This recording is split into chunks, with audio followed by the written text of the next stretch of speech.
We have gone through a very challenging time, right? Admittedly, since COVID, we have had to get on the path of recovery, and some of them have been very painful. I mean, 2022 is an outlier year. We saw a lot of economic instability. We saw the depreciation of our currency. We saw inflation at its highest at a point in December was recording about 54% in inflation. We saw our revenues and expenditures all over. We saw the curtailment of our access to foreign exchange. And for an import-dependent economy like ours, I mean, 2022 was a very difficult year, thankfully. And we still maintain that we are now on the trajectory of growth. And it is showing that it is not just an outlier, but it is sustained. And that is what people look at when they are looking at economies.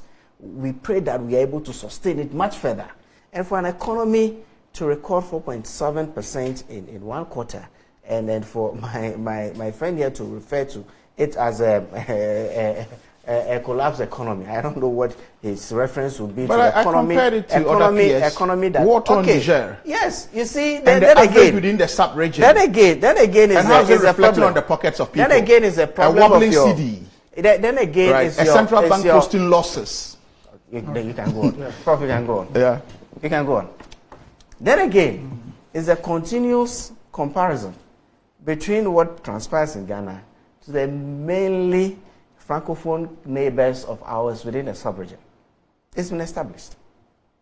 Whilst we have total control and have a very liberal economy, very open economy, that anybody can come in so far as you are, you play by the rules that we set here, you can come in and do business.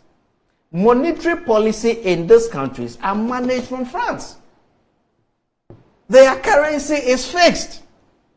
Whilst we have a floating currency, they have a fixed currency within the Francophone countries. And so the continuous comparison, I tell you, and then those same countries that you refer to, they don't have a free economy like we do. Oh, but who started the comparison? Oh. You started the Francophone example, and we are giving you a taste of your own dose, and you are complaining. What you're doing is very frustrating. It's not frustrating. If you when make you are speaking, I'll speak. I think that I'm okay. addressing a matter that, but I'm not making reference to you. Okay, carry on. I'm addressing a matter that you raised. I'm not making reference to you. These countries are managed. Their monetary policy is managed. In fact, their budgets are even controlled from Paris. No, that's not true. Oh, come on. Oh, which Paris? Come on, don't do that to yourself. You are speaking for the government on economy. Don't do that to yourself. The CFA is pegged to no, you said their budget. The CFA is pegged to the euro. Don't do that. They run a fixed economy. You cannot say that. They cannot say their budget is controlled from Their Paris. budget is controlled. No. Don't do that to yourself. Professor. You just took over the role. Learn. Professor. And don't mislead people. Professor, I wasn't telling you. No, what I'm saying is that public education. So when it comes to that one. Okay. Hussein, you can't say that their budgets are run. I said their monetary policy. No, you said that first. Then you moved on to say that their budgets. But in any case, Hussein, this francophone thing. You agree. This francophone thing. You agree that are the performance of the francophone countries, are they the same? The francophone countries in West Africa, are the economic performance the same? Of course they are. Even the resources are very No, I'm asking, are the economic performance, is it the same? It's not the same. Why? And it cannot be the same. Why is it not the same? Because the resources are available in every country are not same. Yeah, so why then do we want to use this thing of monetary policy? Now we keep telling you that. We keep telling you. Yes. Even the size of the economy matters. Yes. An economy like ours. Yes. With a population of about 33 million. Yes. Right? That's like probably a state within Nigeria. Mm-hmm. If you look at Greater Lagos, it's probably the size of Ghana. Yes. Just Lagos. Yes. So even the size of the economy matters to the extent that your market power matters within the sub-region. We are on our own. We are on our own when it comes to our monetary policy, when it comes to our fiscal policy. So didn't Nana Akufo-Addo. Nigeria is not doing well. So didn't Nana Akufo-Addo and Dr. Bawumia know all this when they were comparing us to Cote d'Ivoire? Didn't they know all this? When they said then was right. Yes. What they are saying today is right. At what point? They were comparing our economy to Cote d'Ivoire. Today, when somebody says the same thing, hold on. Today, Khalid says the same thing that Dr. Bawumia and Nana Akufo-Addo said. You said no. He shouldn't do that. He shouldn't make that comparison. I am explaining how our economy or the management sort of is different from what happens in the company. Was that not the situation when they were comparing? At that time, was the monetary policy? You could compare on very different levels. We could compare ourselves to Cote d'Ivoire because look, they are the biggest exporter of cocoa. No, all I'm saying is that at the point we were ahead of them. At every time, when they were comparing, their pet country that they used to compare was Cote d'Ivoire. Today, Khalid sits here and he does the same comparison. And you say that Cote d'Ivoire. I mentioned it. He said Niger. I said Cote d'Ivoire, Niger, and Dakar, Senegal. So okay, so are you suggesting that he can use Niger but he cannot use Cote d'Ivoire? No, I have not said so. I have not said so. All right. I keep saying that. Look, that we are on our own. A population of 33 million. That's what we have to deal with. We have in our hands our own fiscal policy, our own monetary policy, and we determine how open our system is.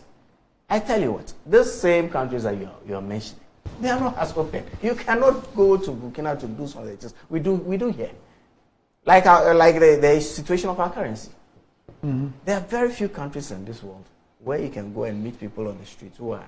But was that imposed? Was that imposed on us? That determines. I mean, that's been the policy. What we do? I'm saying, was it imposed on us? That's been our policy. What do you mean by our policy? To decide that we are going to put out a floating currency. No, when you say that is our policy, what do you mean? That we have decided that there is a provision that says that no government can change it. We have decided that in managing our economy, one of the things we look out for is the rate of inflation. I mean, we are an inflation targeting economy. That's a so why are we using that when we were speaking about how stable our currency is, how our currency is the best performing currency?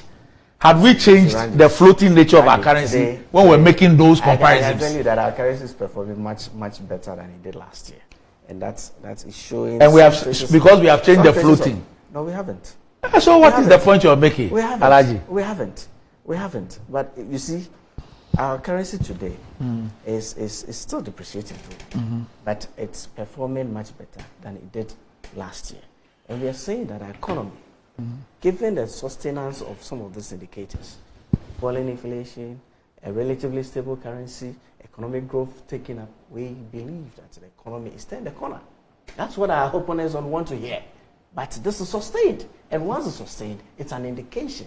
And going into an election like what we have, I believe that the minister is going to come to Parliament. I mean, go through all the things that I've mentioned.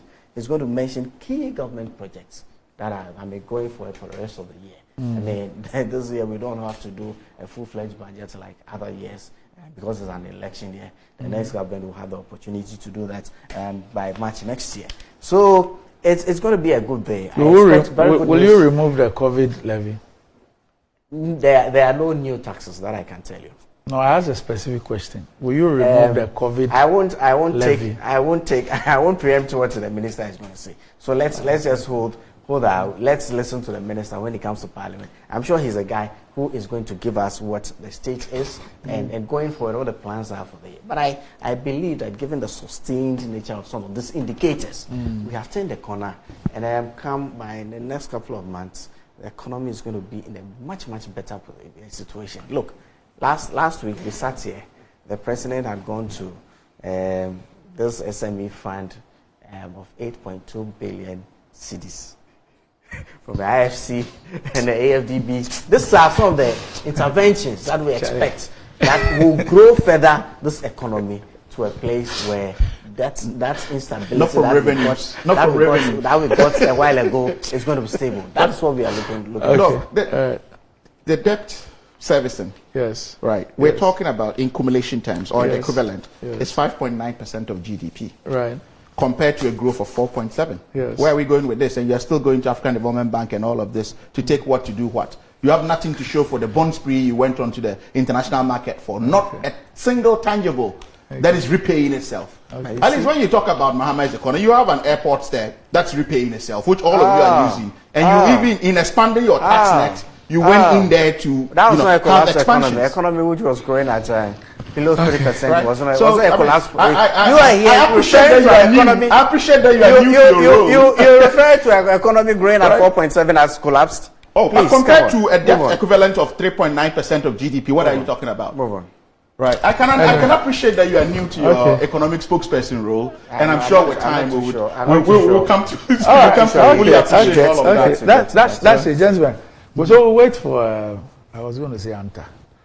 We'll wait for Dr. Amin. Dr. Amin on the floor of Parliament. When we were younger, you go around the demonstration there, you see some people say Ajana 1, Ajana 2.